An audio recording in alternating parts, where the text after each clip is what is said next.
Hi అండి. Welcome to Pavitra's cookbook. ఈరోజు నేను మీకు ఒక స్వీట్ రెసిపీని చూపిస్తున్నానండి. కృష్ణాష్టమి కదా, అందుకోసం కృష్ణుడికి ఇష్టమైన అటుకుల లడ్డూని ఎలా తయారు చేసుకోవాలో ఈజీగా చూపిస్తున్నాను.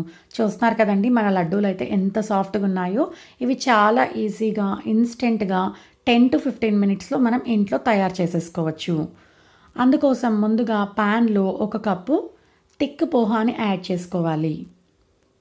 ఈ లడ్డూలకి తిక్కుగా ఉన్న పోహా అయితేనే బాగా కుదురుతాయండి. ఎందుకంటే పల్చటిగా ఉన్న పోహా అయితే మనకి పొడి పొడిలాగా తయారవుతుందండి.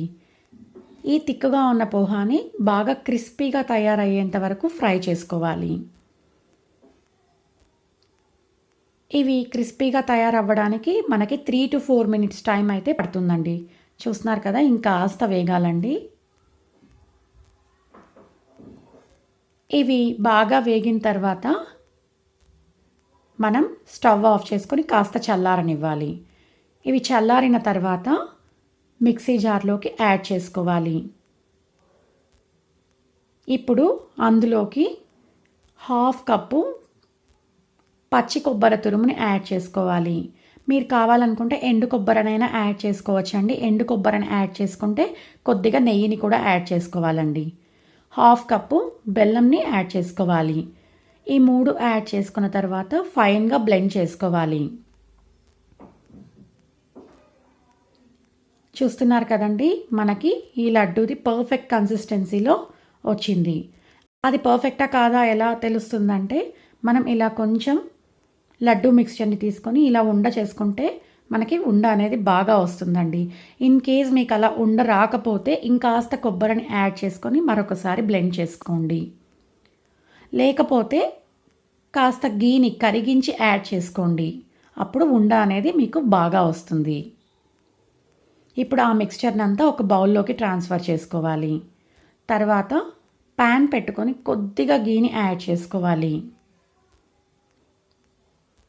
ఈ ఘీ బాగా మెల్ట్ అయిన తర్వాత అందులోకి సన్నగా చాప్ చేసి పెట్టుకున్న జీడిపప్పుల్ని యాడ్ చేసుకోవాలి. ఈ జీడిపప్పులు లైట్ గోల్డెన్ బ్రౌన్ కలర్ వచ్చే వరకు ఫ్రై చేసుకోవాలి. మీరు కావాలనుకుంటే ఇందులోకి ఎండు ద్రాక్ష, బాదాంని కూడా యాడ్ చేసుకోవచ్చు. ఈ జీడిపప్పులు బాగా ఫ్రై అయిన తర్వాత ఆ పప్పులని మనం ఆ పోహా మిక్స్చర్లోకి యాడ్ చేసుకోవాలి. మీరు కనుక ఇప్పుడు ఎండు కొబ్బరిని యూస్ చేసుకుంటే కొద్దిగా ఘీని ఎక్కువ యాడ్ చేసుకోండి. ఎందుకంటే ఉండ కట్టడానికి రావాలి కదండి. ఎండు కొబ్బరిలో వాటర్ కంటెంట్ అనేది తక్కువగా ఉంటుంది కాబట్టి కాస్త ఘీ ఎక్కువ యాడ్ చేసుకుంటే సరిపోతుంది.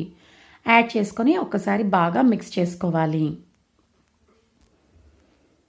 ఇలా బాగా మిక్స్ చేసుకున్న తర్వాత చిన్న చిన్న లడ్డూల్లాగా తయారు చేసుకోవాలి. చూస్తున్నారు కదండి, పచ్చి కొబ్బరిని వాడడం వల్ల మనకి లడ్డూలు కూడా ఈజీగా తయారైపోతున్నాయి. ఇదే ప్రాసెస్లో మిగిలిన లడ్డూల్ని కూడా తయారు చేసుకొని పెట్టుకోవాలి.